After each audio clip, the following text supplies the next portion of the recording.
100%. Cheers. Welcome to another episode of Two Bears, One Cave. I'm here with my buddy Bertrand. The strongest comedian living. The strongest living comedian. Am I the strongest comedian? I don't know. That's a good question. Top 5? Top 10? I think you're probably top 10. Well, Top here's 10 the thing. easy. No, wait. You mean like known comedian? Because there's a lot. Oh, yeah. I'm sure there's dudes that are probably unknown that are power lifters that are just getting into it. Juice heads and fucking, Oh, Carrot Top. You think he's up there? I don't know. I bet Carrot Godfrey's probably strong as shit. Godfrey's probably strong. I don't know, but 325. I mean, let's talk about it. Okay, you brought it up.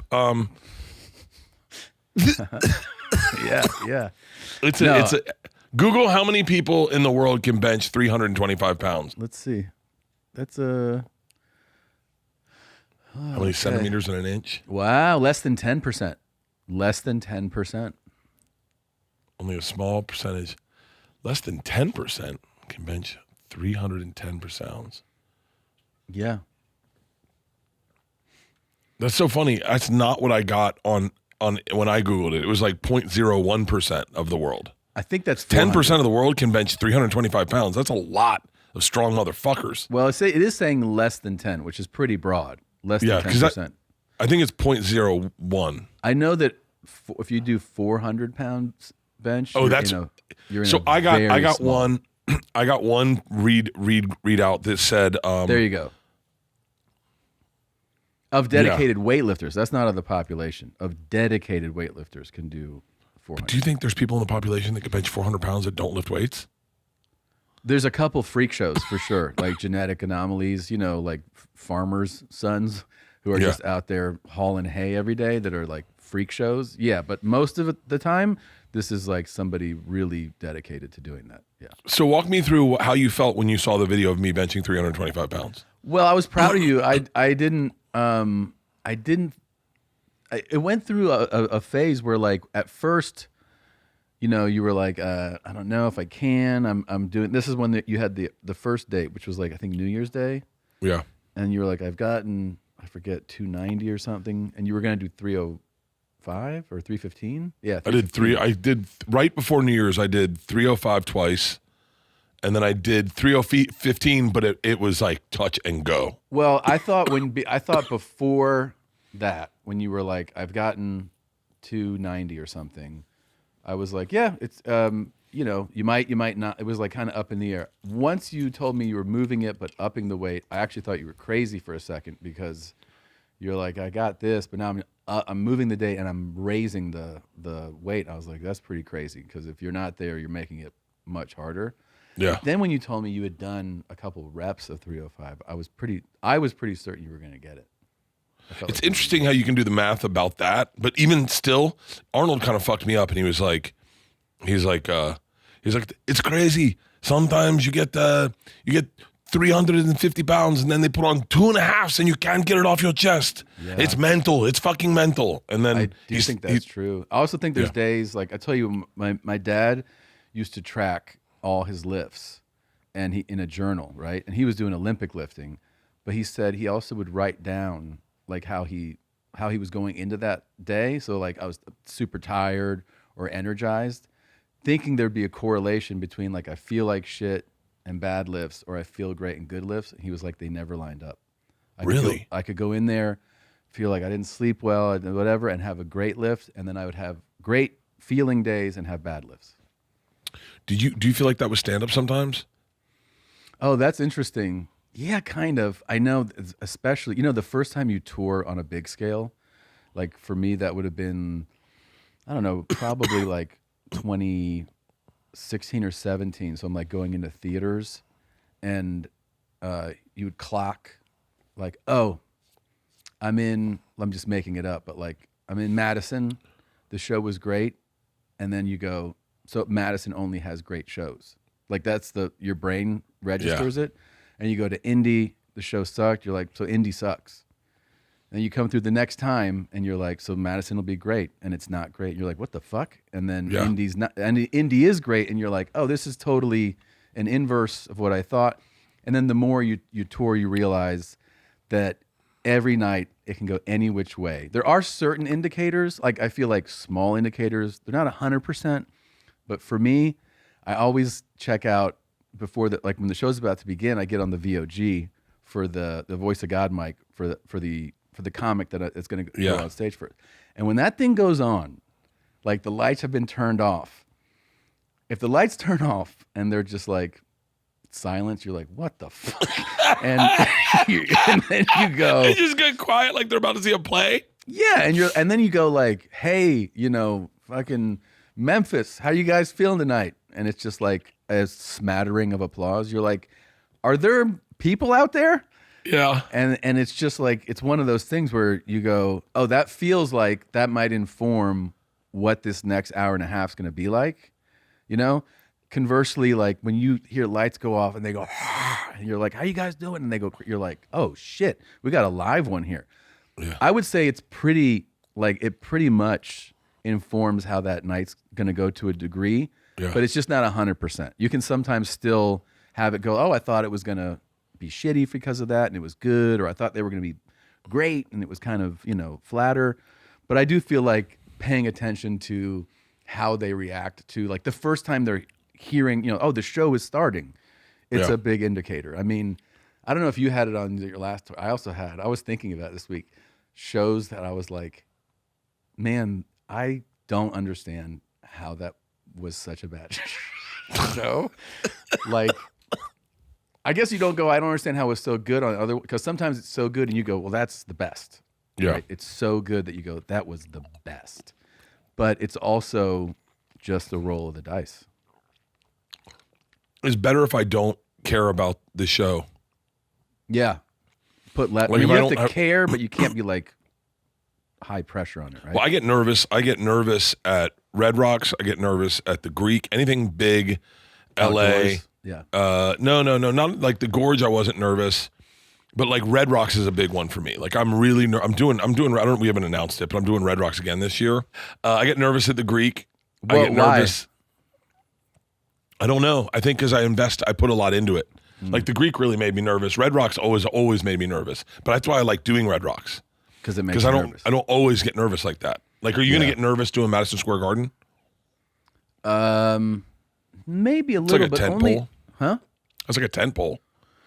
I think only because it's not that it's MSG for me. It's that in New York, I never feel like New York and LA crowds to me are a little more kind of judgy and a little like I'm not impressed, just so you know, like is how they kind of feel.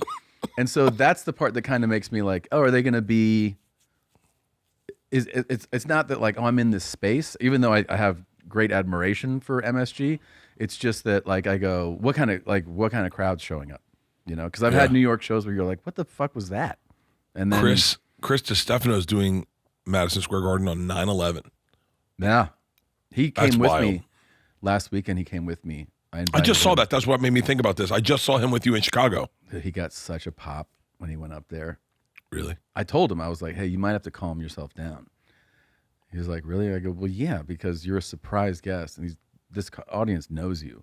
So when they hear you get announced and you pop up, I go, they're gonna go crazy, and they did.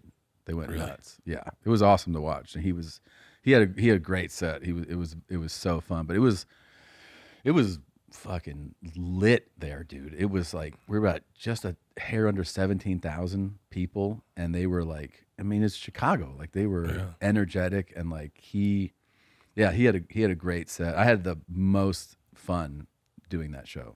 And a lady had a seizure in that show. Someone had a seizure? Yeah. Someone had a seizure at my Lucky taping. Oh, really? During the taping, someone had a fucking seizure, and I was like, great, we won't use this fucking unless. I'm like working the round, so I'm like working it, like you kind of, you don't just stay planted, which is like the different thing is you're here and then you walk over here and then you walk. So at first I just see some people standing in this area, but you also see people trying to get to their seats, and you can't like acknowledge everything, right? Yeah. So I make another loop. On my second loop around, I go, what's going on? And they're like, she's having a seizure. And I go, oh, Jesus. I go, hey, do you want the lights on? Because that's more important. Turn the lights on and off real quick. Just everyone, click, click, click, click, click, click, click. I go, you want to light her up? Because that's more important than what I'm doing. Yeah. And then the guy goes, no, we're good. And I go, okay. Yeah. And then I just see like medical personnel. I'm like, I think I should just hold a beat while you guys do this. It's kind of weird to keep going. And then they put her in a stretcher and they like wheeled her out. And then I saw the people around her sit down. And I go, hey, do you want to leave with her? Because like that's kind of, and they're like, oh, we're not with her. I was like, oh, okay, well, I hope she lives. And then everyone was like, oh, I'm like, well, I mean, what do you mean to say? Like, I don't. We did a Hail Mary as an arena for her, and then I realized, oh, the prayer, yeah. I didn't throw a ball to her. I was like, we just. I was prayed. like, wait, you did a whole Mary? You did a Hail Mary, and then I was like, I think I fucked up because I think she may have had a hijab on, so then I just prayed to Allah also. But fuck yeah. Yeah. But I mean, yeah, I think she's okay. I don't know. She could not be okay. I didn't understand what happened after. I had an interesting moment when I saw that picture that we have up right now. That's you in Chicago. And I haven't been really on social media a ton. I've been trying to stay off it just for mental health, because sometimes, I'm being very candid and honest, sometimes I will see a picture like this and I'm not touring and it'll bum me out. And I'll go, what am I doing with my life? I wish I could do something like this. And I was with Leanne in bed and I saw the list of pictures and it looked so fun. It was fun. You got the jerseys. Yeah. You got the fucking, you're with DeStefano and it's just so cool. Jeff Tate was there. Yeah, Jeff Tate. And I was in bed with Leanne. And I was like, I'm not doing shit with my fucking career. Oh my God, you're crazy. And I was like, dude. I gotta get on the road. I gotta get back on tour. And I was like, I gotta do Chicago. I want to do the United Center. And she was like, wait, didn't you do it last time you were in Chicago? I was like, did I?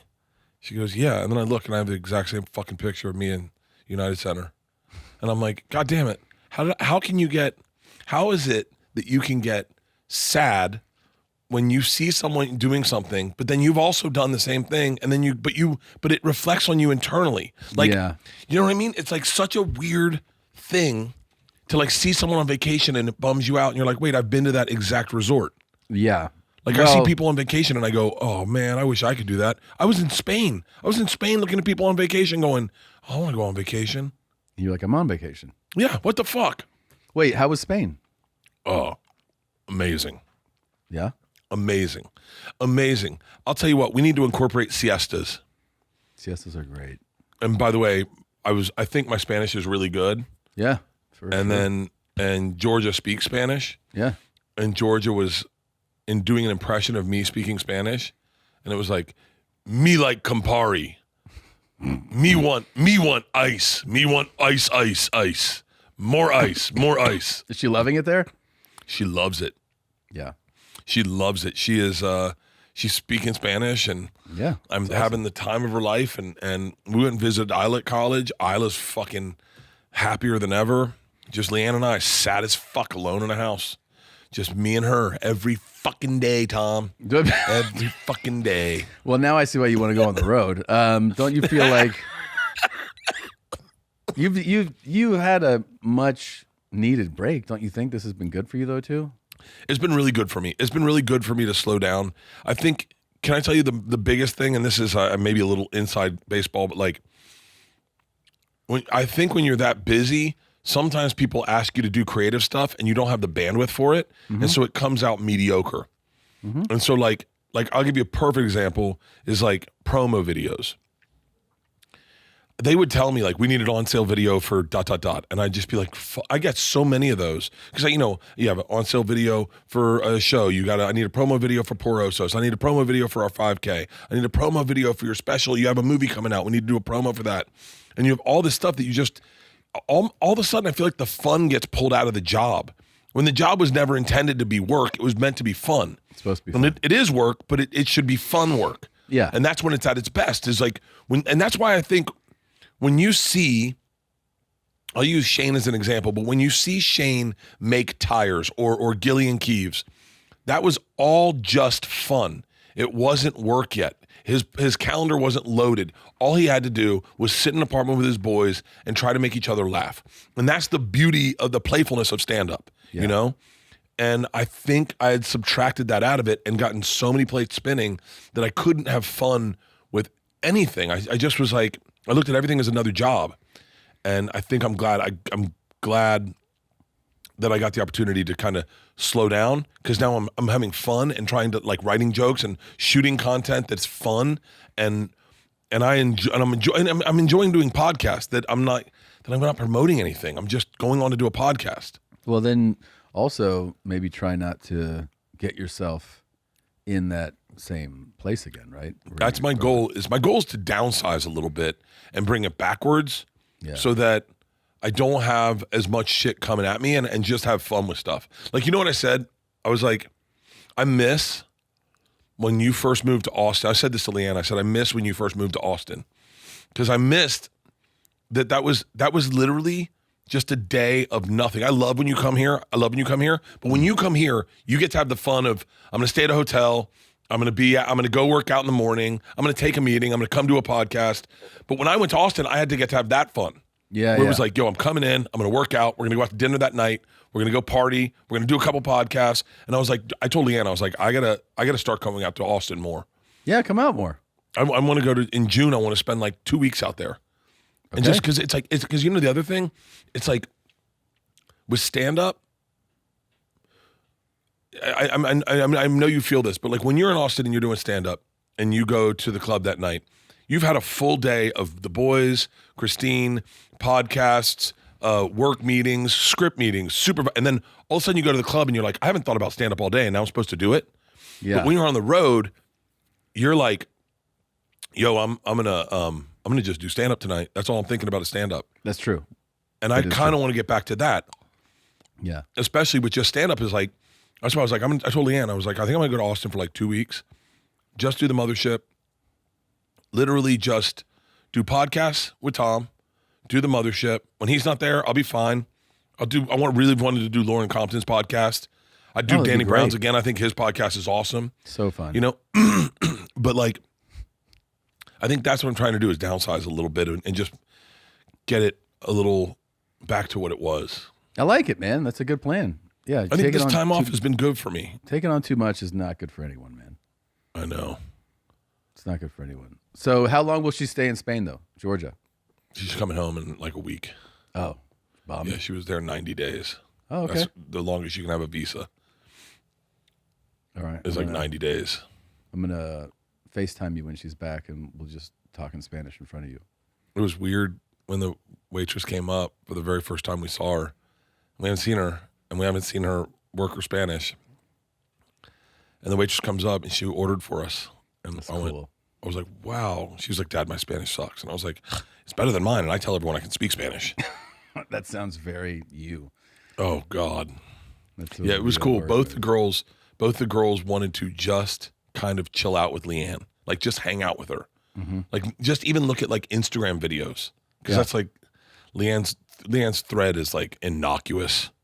It's so weird, right? It's the dumbest. It's like cat videos, people scaring people at work, like boo, and then there's some fat lady going, and Leanne's crying laughing. Mine's definitely not like that, dude. Mine is. Have your boys gotten a hold of your phone and seen your algorithm? No.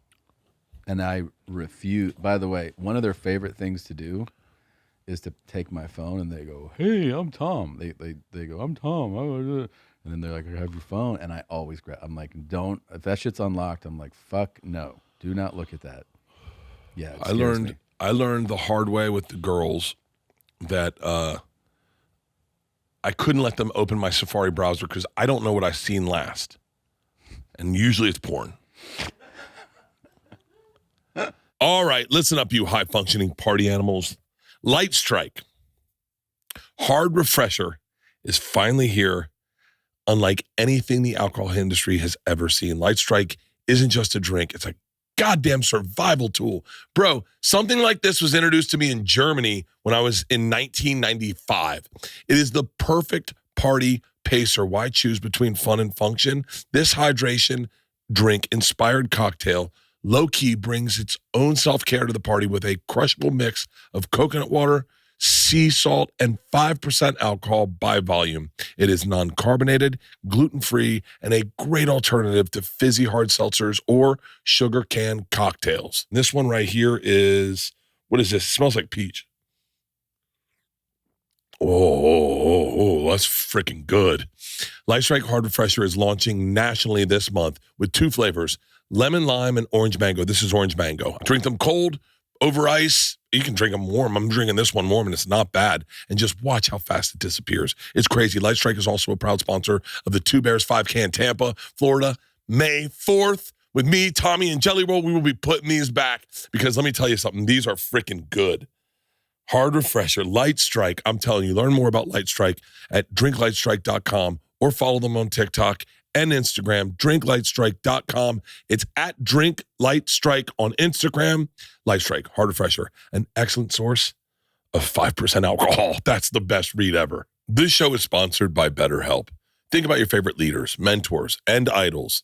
They don't all have the answers, but they do know when to ask questions or seek support from their community. In a society that glorifies hyper-independence, it's easy to forget that we're all better when we have a support system behind us. Man, therapy can be a source of support for any area in your life. It's time to shift the focus from doing it all to knowing what we're doing better when we ask for help. I have talked a lot about my therapy on these podcasts. I've massively overshared, but it really helps. It really, really, really helps. And, you know, I think we all think we got it figured out and we don't need help, but that is not true. It is okay to reach out and have someone get you through a confusing part of your life. And that's what everyone does. And it helps. I'm telling you, my name's Bert Kreischer, and I'm telling you, therapy helps. If you are struggling right now, get BetterHelp. BetterHelp is fully online, making therapy affordable and convenient, serving over 5 million people worldwide. Access a diverse network of more than 30,000 credentialed therapists with a wide range of specialties. Easily switch therapists at any time for no additional cost. Build your support system with BetterHelp. Visit betterhelp.com/bears today to get 10% off your first month. That's BetterHelp, HELP.com/bears. Yeah. And then I gave my niece Lola my phone, and she went on shit. Instagram. Oh, and she was like, Uncle Bert, what is this? And it's a video. There's two. The first thing she saw was Fat N-word Summer. Have you seen Fat N-word Summer? Have you seen Fat N-word Summer? Pull up Fat N-word Summer. That was the first thing she saw. Hold for that. That is. Don't put Fat Bert. God damn it. Fuck off. This is why I can't be online. This is why I can't be on fucking line. Wait, does that really auto correct? Stop. It does? I didn't see it. It says your name? Instagram, Fat N-word Summer. Oh, I saw it. Okay. So this is it? No, hang on. Okay. Go to the Fat N-word Summer. Wait, do you have to write N-word or the actual word? No, I can't say the word. That's what I'm asking. No, you got to say any. You got to say any. You say it, not any. Any. Fat any summer. Any. I got it. No, that's the first thing she sees. No, what are you doing? Go to the Google search. Go to the Google search. Okay, that one, right?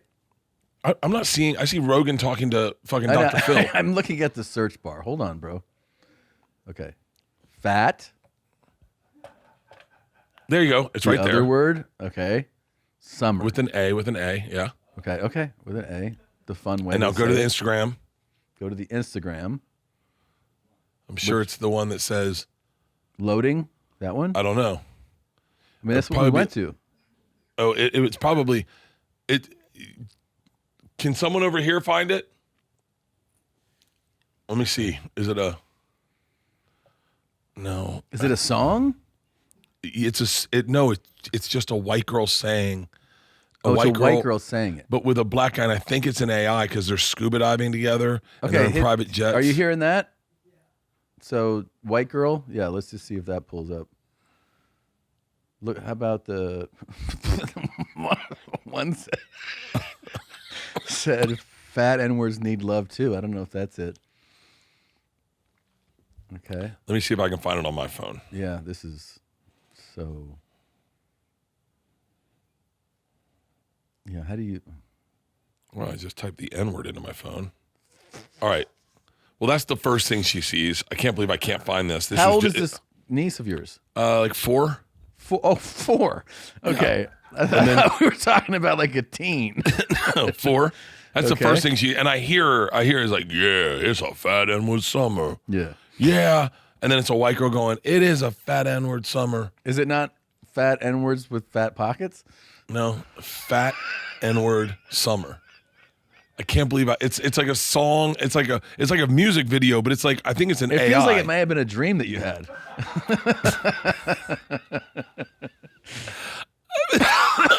You know, I almost sent it to you, but I had to get out of my phone so quick. So did you snag that phone? Oh, no, that's not the one. I heard it and I looked at it. I was like, "What are you watching?" And then she went to the next video, and it was a woman pissing on a knocked out man's head. Oh, I've seen that. She was like, video. "Uncle Bert, what are you watching?" And I was like, "Oh, whoa, you can't look at my algorithm." Yeah, that's in my algo too. Yeah, and so my algorithm is fucked. Oh yeah, it's real bad. I'm getting a lot of war videos. A lot of war. Yeah, a lot of war videos. I think from Ukraine, they're pretty rough, man. Yeah, people falling on their heads, and then I get some car stuff, and then I don't know, Greek. I saw a dude on an electric bike yesterday get hit by a car and wrap his leg around a stop sign, and it broke his leg in a circle, and he realized his leg was probably coming off his body for the rest of his life. There was no fixing that leg. Yeah. And his panic he had in that, I saw it on Instagram. Oh, geez. I thought you witnessed it in person. No. Having said that, I'm getting a motorcycle. Oh, that's cool. Shout out to Harley Davidson. You already got it? Ordered it? No, I'm going to go out and pick it out. We're gonna take me through the whole shop, show me all the different bikes, and I get to pick one out. Dude, that's fucking cool. I'm really excited. I'm so fucking excited. I'm never been more excited in my life, and I'll probably drive it 4 or 5 times in my entire life. Well, it's fun to know how your friend's going to die. So that's exciting. You know, I think that about you sometimes. I go, it's going to be in a car. Oh, yeah. I could see that. Yeah. Hang on. Can I ask you something? Yeah. Did you know they had video of you talking to that lady, or did that video show up and you found it? The lady that hit your car. I knew it. Yeah. Or you knew they had video? Yeah. Did you know you were being recorded? Not at that moment. No. Okay. And she also, was there a moment? The moment the video cuts off is the moment the video cuts off. Like I didn't edit because people were like, oh, it sounds like you were about to get really aggressive with it. I was like, yeah, I did. But they just stopped recording. That's the crazy part is I was wondering if you were nervous that you might have said something that you didn't want out there. No, I wasn't. I mean, it was an insane like series of events to like watch somebody hit your car, walk up to them and go, "Hey, you just backed up into my car," and have that person look at you in your face and go, "I don't think I did." And I'm like, I watched you. And then she goes, "I don't think I did." I go, not like, "Do you think you did?" You did. Yeah. "I don't think I did." And then you're like, "Yeah, your trailer hitch has the paint from my hood on it," you know? Yeah, so I saw that video of you. Yeah. And then the next day I saw on Joke World or something. Yeah, this. On Instagram. Yeah, this was, I didn't know I was being recorded, but yeah. And then. That's a terrifying feeling when you find out in a heated moment you're being recorded. Yeah. Well, but the trailer thing, I was like, lady, I not only did I watch it, like, there's the trailer hitch and there's the hood of my car. It's like a perfect match. There's the paint on the corner. There's the paint. Yeah, it was just nonsense. Now I'm curious, I want to know what idiot on the internet blamed you or took her side for it. Oh, a whole bunch. That's crazy. A whole bunch. That's crazy. Yeah. So people on the internet was like, bro, You're rich. Oh, yeah. You can just fix it. If you can afford this car, you can afford to fix it. So no culpability on her hitting the car. Yeah, no. Why would you make this person accountable? And then, yeah, just like, hey, man, why are you putting this out there? You're trying to get her in trouble? You're like, what?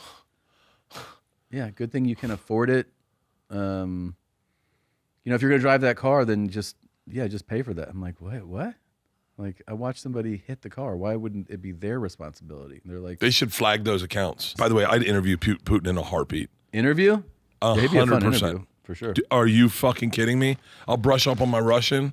Oh, my God. I think if your Russian's anything like your Spanish, we should just have a translator there. But I'll tell you this. I'll be good. You like bear?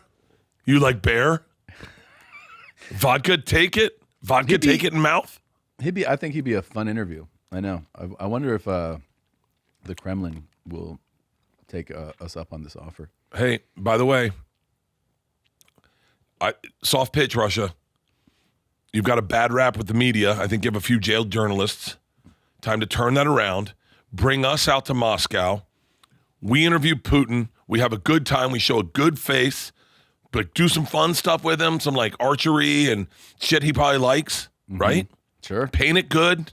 We'll give him a softball interview. And fucking. That's cool.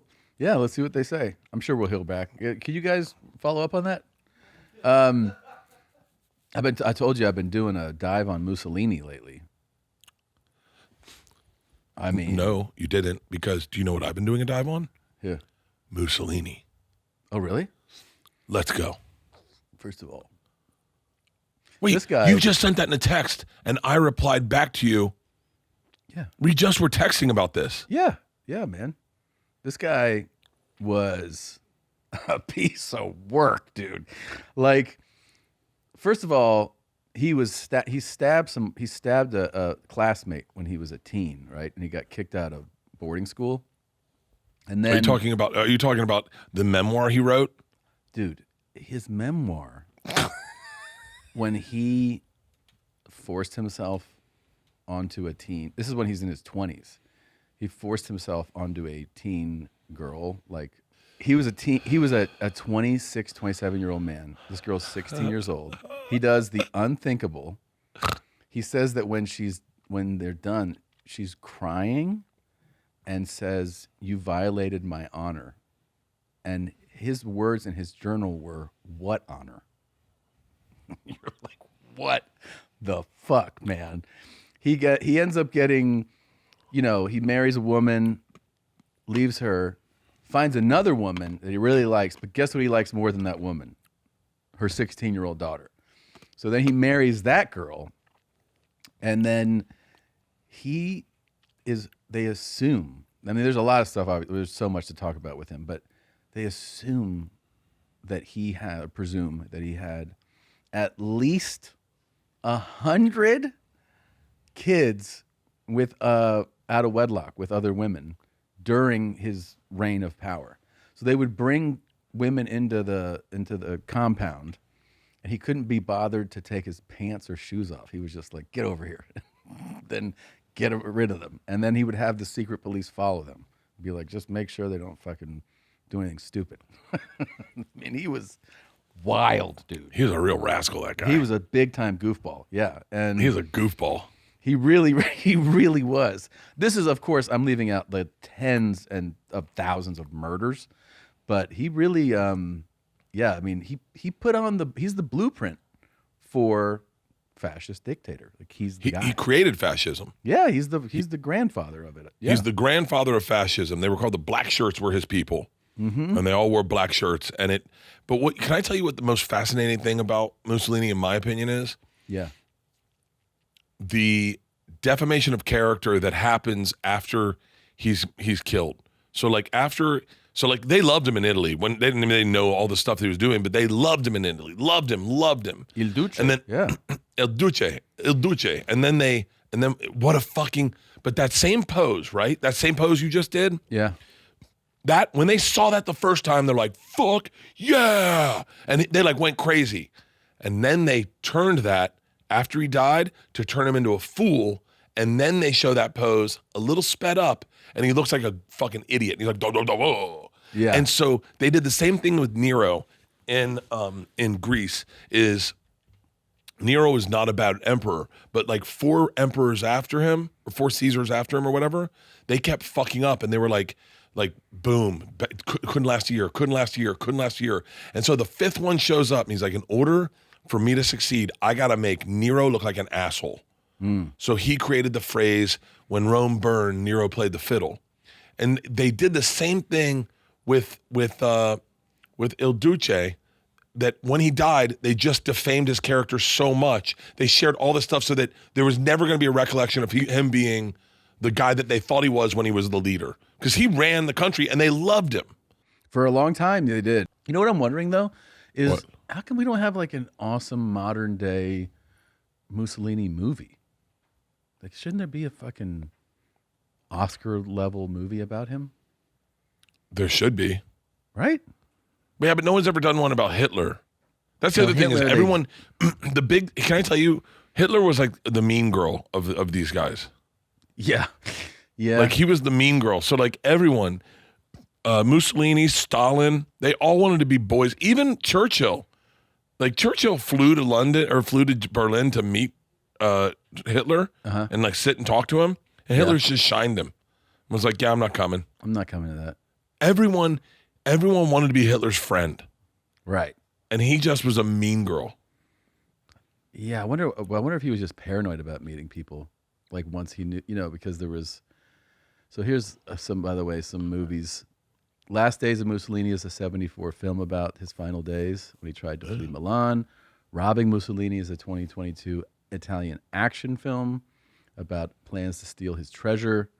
And Tea with Mussolini is a period film that depicts the end of the English expat community in Florence. Yeah, but I'm talking about, like, you know what I mean? Like a Schindler's List level movie about this guy. It feels like there's definitely that story there. It's just a matter of who wants to tell it. Yeah. Wait, can I ask you? I've gotten into a big argument today about refrigeratable foods. Yes, this is a great transition. Okay, Please. so I'm gonna tell you a food, and you tell me if it's definitely refrigeratable. Okay. Refrigeratable? Like, is this? Like, are you meaning? is it? Does it is it like- require is this- refrigeration? Meaning, in your house, do you put it in the refrigerator? Oh, okay. Okay. Yes. I'm gonna start with the one that started the fight. Okay. Ketchup. I knew that was number one. So I prefer it refrigerated. I like to refrigerate it. It doesn't have to be, but I prefer it. If you go to someone's house and you're like, do you have any ketchup? And they go into their pantry and pull out a old bottle of ketchup Yeah, I don't from their want that. pantry. Yeah, I don't want it either. Yeah. I said, I no, think what? the thing about that condiment is, like, it's not technically required. Most experts recommend keeping it after opening. I prefer it from the fridge, dude. Yeah. The acidity from the vinegar acts as a natural preservative, but storing it in the fridge will help maintain its flavor and texture. Okay, the things we like the most for longer. Who disagreed with you? Come on. Yeah, the old lady. Yeah, the fucking mountain woman I live with. She was like, I like it on the table. Okay. Butter. Okay, it's another texture one. Here's the thing. How long are we leaving it out? Because butter is it's going to last longer, obviously, in the refrigerator, but I like soft butter if I'm going to use it, as a condiment, butter, bread, or whatever. It's nicer that it's been out. I don't like it like, hey, this has been out for fucking 3 weeks, but I do like it out and not like frozen like a block. Yeah. Leanne will put it in the refrigerator to hold on to it, but the second she decides to use that butter, it goes out. And it just stays out. And it stays out in a buttered tray, like a little with a top on it, and then it just in like a week it looks like the butter's just fucking put its dick everywhere. It's all over the top, it's all over the sides, squirting out the side. It's dark because you used a toast knife to cut more butter off with. Yeah. Just okay. So far, I'm on your side. I agree. All right. Cheese. Cheese. Soft cheese. In the fridge, bro. What are you talking about? That people say you don't need to put soft cheeses in the fridge. You leave them out. I think it. Well, here's the thing. If you're like, we're gonna consume this. Like, No. coming over. Leave like, them out. Leave it out. Leave it out. Just leave it out. Leave it out. Leave it I don't out. like that. I put it in the How about eggs? fridge. You leave those out too? Leanne, when we had chickens, she never put them in the fridge. The eggs were always just out on the counter. Why? What's the thinking behind? Because she was like, once you put them in the refrigerator, they got to be in the refrigerator. I'm gonna leave them out. Leave them out the whole time. Store-bought eggs should always be kept in the refrigerator. You know, they say milk you don't need to leave in the refrigerator. Georgia said that to me this week. Look at this one. Yeah. It says, yes, fresh eggs should be kept in the refrigerator, especially if they are washed, as refrigeration helps slow down bacterial growth and keeps them fresh for longer. Did you just say milk? Milk. Out? Now think about it, right? You go to Starbucks, Yeah. they leave the milk out all day. No, but they're always reaching into the fridge. Type in if milk should be refrigerated.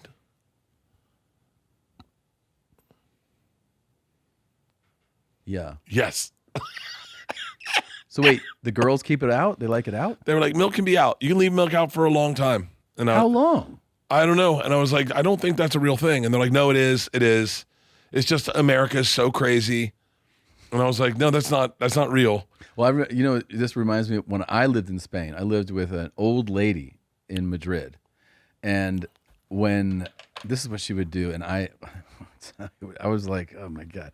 So she would make coffee in the morning, old, traditional style, like the filter, you pour the grinds in and you press start and it fills up the pot. So you have your cup of coffee and she has a cup of coffee and there was like another exchange student.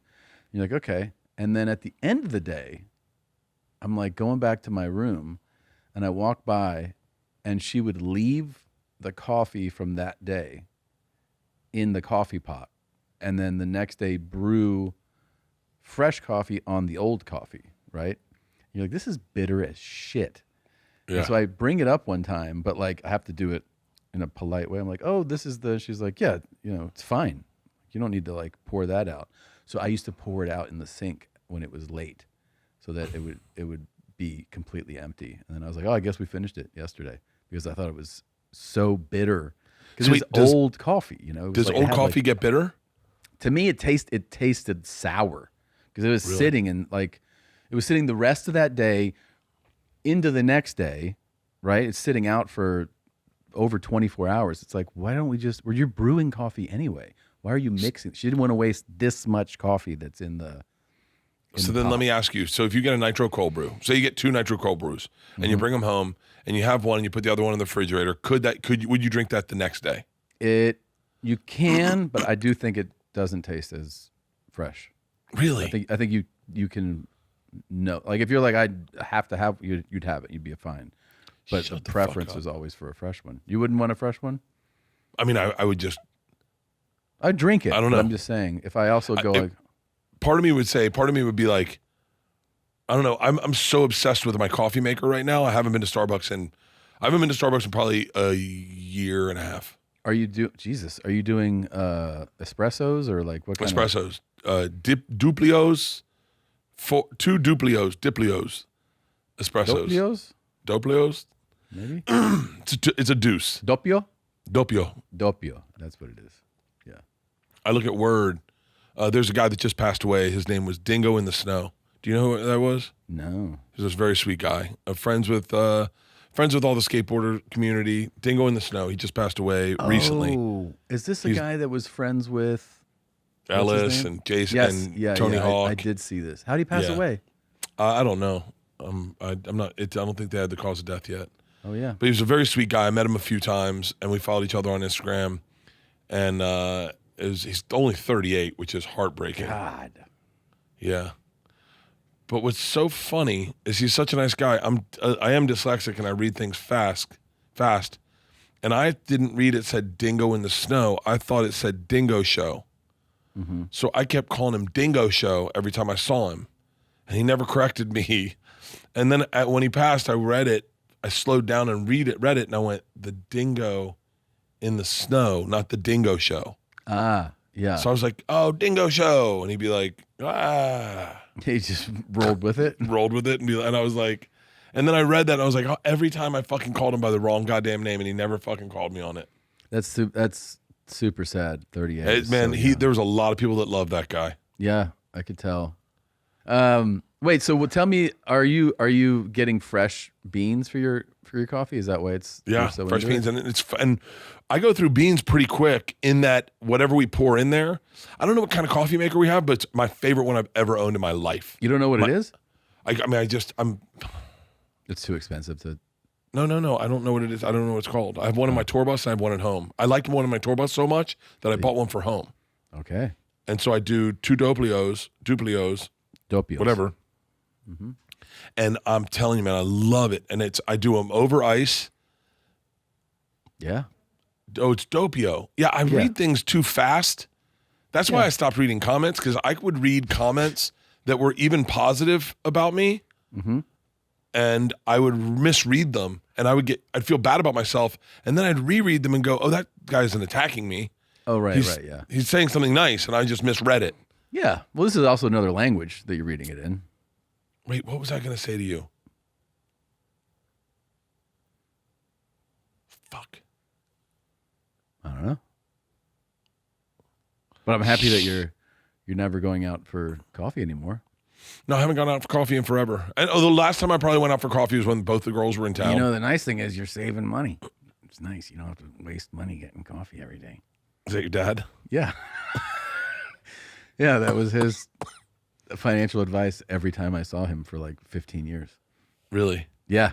Stop going to buy coffee. Which, I mean, it wasn't like bad. It was just like, he would like do the math. You're like, you spend $5, whatever, 6 days a week, multiply. I'm like, I'm just getting a coffee, man. He's like, oh, $30 a week times 4, $120 a month. That's $1,000. I'm like, what the fuck, man? And then you're like, okay, I'll stop buying coffee. I'm not going to stop. But I would just be like, no, I didn't buy one today. So do you make a coffee before you go and get coffee? Sometimes I have an espresso at the house before I leave, and I buy the nitro. Yeah. That was my favorite thing about going to your house and seeing that Push has her own little coffee station in her bedroom. You know why that happened? Why? This was like 10 years ago.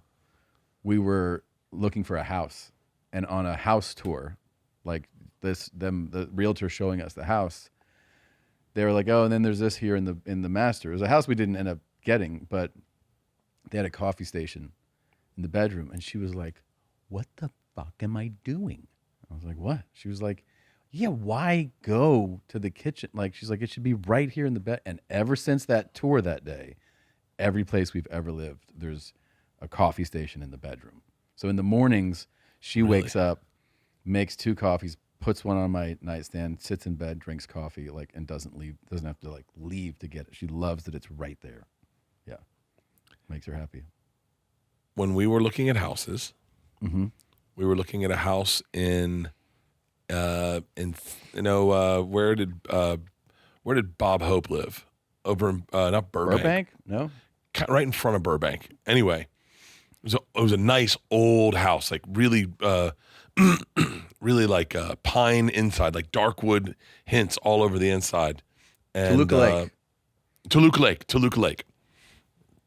It was a great old house. It looked like it had been built in like 1982, right? Those kind of like a banister and like stairs with carpet on them. And in the same way, Push saw a coffee thing and was like, God, I need one of those.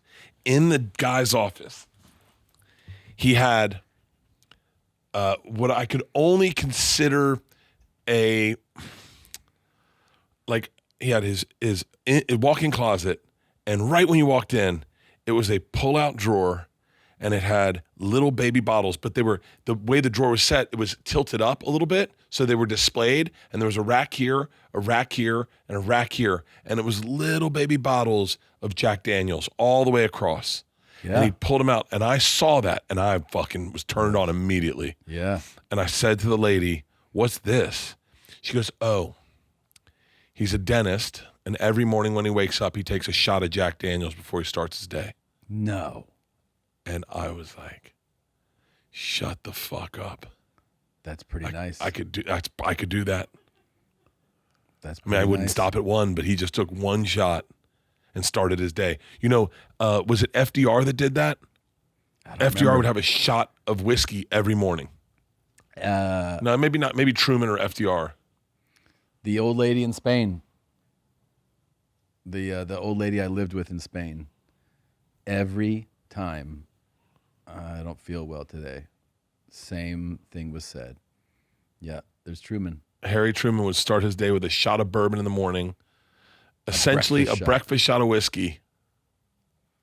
Can I tell you, I've done that before. Yeah. But not like I do it on Winston Churchill's day. I do it one drink in the morning. I keep drinking, but I do that one drink in the morning. And it's kind of wild what mood it puts you in for the day. It's a good one. It's like, yeah, and it goes, you don't feel it really, but it loosens you up and then kind of just starts your day. Yeah, that was this was the Spaniards like recommendation for if I was like, I'm not feeling well. She would always say, "Tómate un whiskey." Like have a glass of whiskey. I'm like, I don't feel good. She was like, have whiskey and then go take a siesta. I was like, okay. So that was like always, yeah. Wait, when you went there, did you speak full Spanish like you do now?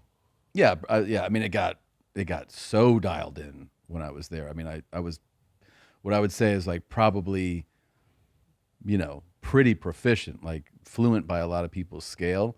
Yeah. But I did 6 months there, and I went to the University of Madrid, and I took like comparative economics. You did 6 months? Yeah, at University of Madrid, and I'm not in a class for Americans, like Spanish classes.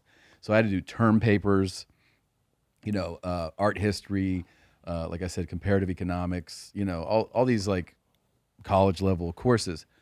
When I got back from there, that was the highest level of fluency that I've ever had. I mean, like, because you realize with things that like, like anything, like if you're playing guitars, like, if I was like, oh, we're playing 3 hours a day for 6 months, you're like, yeah, when that was done, that was the best I was ever. It was like that. Like I'm still, fairly proficient in Spanish, but like though I remember getting back and like correcting, like I'd speak to my mom and I'm like, you just misspoke. And I would tell her what she said wrong. Really? Because I started by month 3, I started to dream in Spanish, and I would no longer answer the phone. Hello, everything just became, you're just so immersed, and the truth is like, Spain's it's a modern place, but I mean, a lot of people that I met spoke little to no English.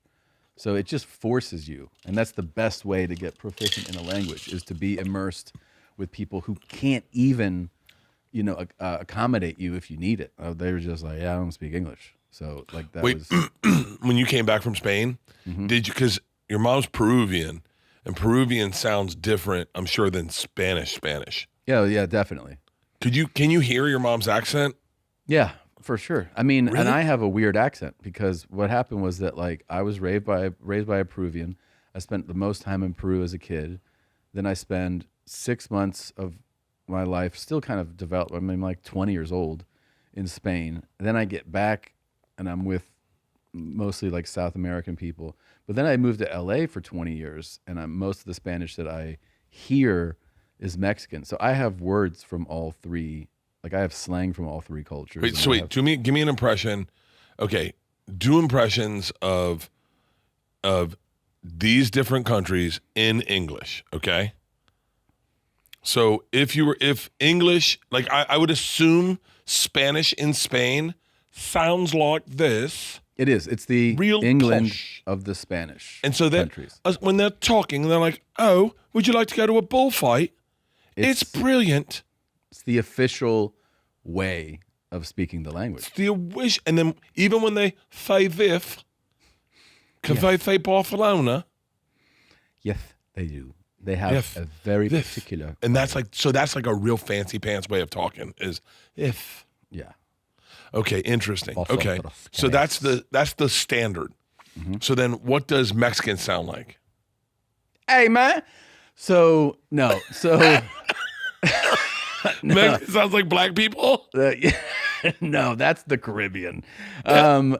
So like, I think among Spanish speakers, they like a lot of Spanish speakers.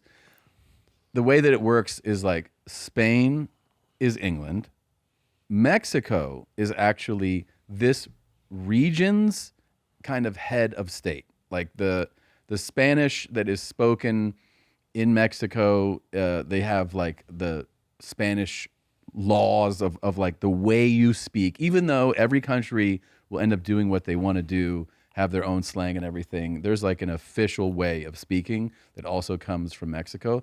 They're also like they're the cultural guide for this part of the world. Like it's the biggest, most influential economy.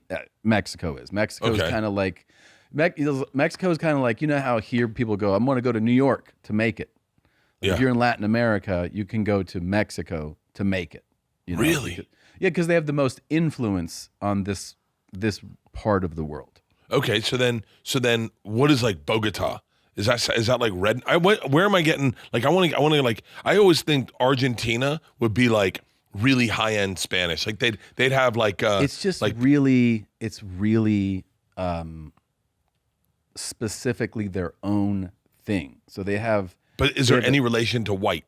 I'm trying to think. So here's the details of it. Like Argentina has a huge Italian and Spanish population. They have a much smaller indigenous population than other South American countries, and they have their own like way of speaking. Their accent is so distinct that like when they speak, it's like when you go, "Oh, you're from Boston." Like when they speak, you don't go like, I wonder if you know that they're Argentine. Like it's very strong. Yeah. The whole way of like, I mean, they pronounce, everybody in Spanish says, you know, ELLOS is ellos, right? And then they say ellos. So they have a completely, where you're like, what? It's not water, you know, it's water. So it's like it's their whole distinct way of speaking. And it just really stands out, right? I think if you're looking for like rednecks, the rednecks of Spanish-speaking world are Caribbean countries for sure. Really? Yeah. Like what Caribbean countries speak Spanish? Like Dominican Republic, Puerto Rico, Cuba. Puerto Ricans are like, well, Tony Hinchcliffe had some jokes about that. They eat their Tony had that, yeah. They say in Spanish they say it translates to they eat their S's, right? So like what's an example? Like instead of ellos, they would be like ello. But like they're saying the S, but it's like not pronounced. They eat their S's. They eat their S's. Yeah. Are all Spanish laughs the same? Like, okay, so like we all speak English, okay? Yeah. But like by the way, this is gonna upset. I just realized how much this is gonna upset so many like people that have Caribbean descent who are like, we're not rednecks. And I just want to say, yes, you fucking are. You are the rednecks of the Spanish speaking world. 100%.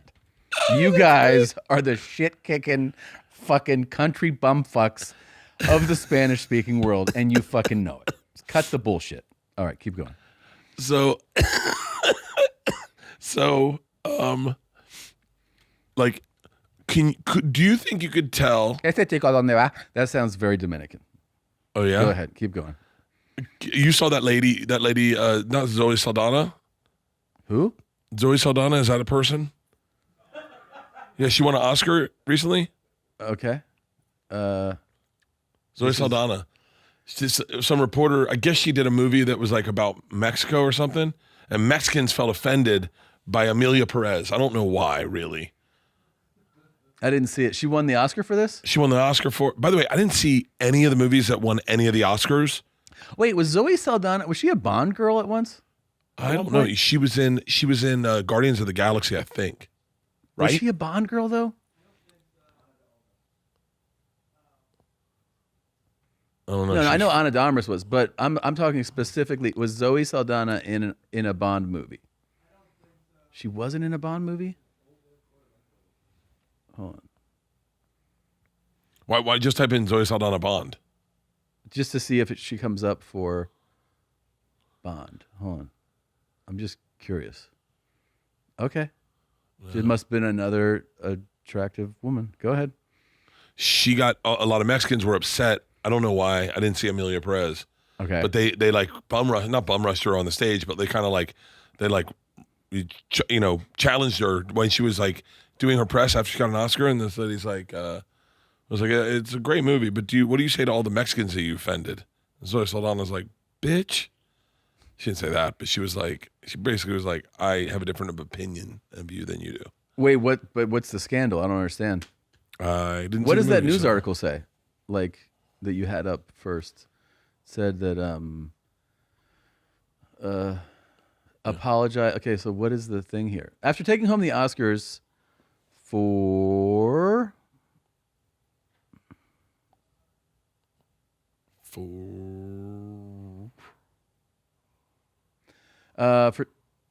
Best Supporting Actress, Emilia Perez star Zoe Saldana responded to criticism of the film's portrayal of Mexico after a journalist shared that it had been really hurtful for Mexicans. First of all, I'm very, very sorry that Mexicans felt offended. That was never our intention. We spoke from a place of love. I don't share your opinion. For me, the heart of this movie was not Mexico. We're making a film about friendship. We're making a film about 4 women. She continued, these women could have been Russian, could have been Dominican, could have been black from Detroit, could have been from Israel, could have been from Gaza. And these women are still very universal women that are struggling every day with trying to survive systemic oppression and trying to find the most authentic voices. So I will stand by that, but I'm also always open to sit down with all my Mexican brothers and sisters with love and respect to have a conversation about how Emilia Perez could have been done better. I welcome it. I mean, that seems like a pretty diplomatic answer. I thought she said, bitch. You said there. She was like, bitch, I don't give a fuck what you think. Okay. I'm just like, I'm wondering, like, just looking at all this stuff, that is it just me and like my own interests and age changing, or do people care less about Oscars now? Like, doesn't it feel like it's not as... You live in LA, so it's different, but I just feel like nobody really registers them that much anymore. Is that my own? Am I wrong? No, I think that the movie experience has changed entirely. Deal. Used to be a huge deal, but the Oscars were for these blockbuster, crazy Avatar, Jaws, Star Wars. You know those were like the Oscar greatest picture. Now it's like greatest picture. I had not seen any of those greatest pictures, and I think because they're all done. I mean, I think one of them was done for like $2 million. Really? I mean, I think they're just not making. It's cool that they can get an Oscar nomination, even, but I just feel like the whole thing like happens now, and I'm like, oh, like I feel like maybe that's like my own interest shifting, but I feel like it used to be like such a big, like in my mind, it was a bigger cultural event. Well, I never really cared about the Oscars ever in my life until I moved to LA, and people were like, hey, we're going to watch the Oscars. And I was like, why? Mm-hmm. Are we going to watch the Tonys next? Who gives a fuck about these things? And then when I moved to LA, people were like, yo, it's Sunday, and that was a reason to drink. I was like, oh, I'll go to an Oscar party. Yeah. And then now I find myself going, well, we should watch the Oscars. And I watch the Oscars. I think Conan did a great job. I think Kieran Culkin's speech was fucking hysterical. He was great. I don't think Adrian Brody was an asshole. That's what they're all saying. He was despicable for saying, hey, I've been here before. Cut the music. I'm going to talk. I think Zoe Saldana, I think it was a bigger deal. It was like they cared what people wore. I think that's so, I think the world has gotten to a place where there's such a disconnect between Hollywood and the rest of our country. I mean, Hollywood is really... it. Maybe the gap is so much bigger now. Dude, and you know what? It's like people have an opinion and you can hear their opinions. Yeah. And I'm telling you, the canary in the mine was the pandemic. And everyone got to assess what their house looked like versus celebrity houses. And when that lady that played Wonder Woman did that video, or when any celebrity did a video trying to relate to America, and they showed their garden behind them. Yeah, yeah. It really just pulled Hollywood further and further apart. And I got to tell you, I think the producers that are wanting to make movies are wanting to make movies about stories that I'm not certain that all of America cares about. Well, clearly, not a lot of them. Care about. I don't think any of those. How much did the top? Who won movie of the year? I'm curious how much made Anora. How much money did Anora box office bring in? Let's see. It grossed $38 million worldwide. $38 million is on a $6 million budget. But for $38 million is not. No, it's not like holy shit. No, for sure. It's not crazy numbers. What were all the Oscar nominated Best Picture? What were the Best Picture nominations? Okay, so Anora wins. Emilia Perez was one. A Complete Unknown, Conclave, Nickel Boys, I'm Still Here, The Substance, Dune Part 2, Wicked, The Brutalist. Dune Part 2 is a badass movie. Right. That's a big blockbuster type of movie. Yeah, and so is Wicked. $300 million movie. Yeah, that's a big movie too. The other ones, they're not like huge films, but yeah. I thought The Brutalist was about a boxer. Look at these fucking 7 of the 10 Best Picture nominees grossed less than $100 million. The only exceptions being Wicked, which you mentioned, Dune Part 2, and A Complete Unknown. Which one is A Complete Unknown again? It's the Bob Dylan one. Right. Oh, that's Bob Dylan. Oh yeah, my kids went and saw that. I heard he's amazing in it, but yeah, I like that. Timothée Chalamet is just. I think he's I like that kid a lot. Yeah, I like him too. I don't give a shit. I couldn't give 2 shits less about anybody than Bob Dylan. So I just have zero interest in seeing this. I don't give a fuck what he does in this thing. I don't care. I have no interest in Bob Dylan. Who do you care less about, Bob Dylan or Emilia Perez? Bob Dylan. Because I don't know who Emilia Perez is yet.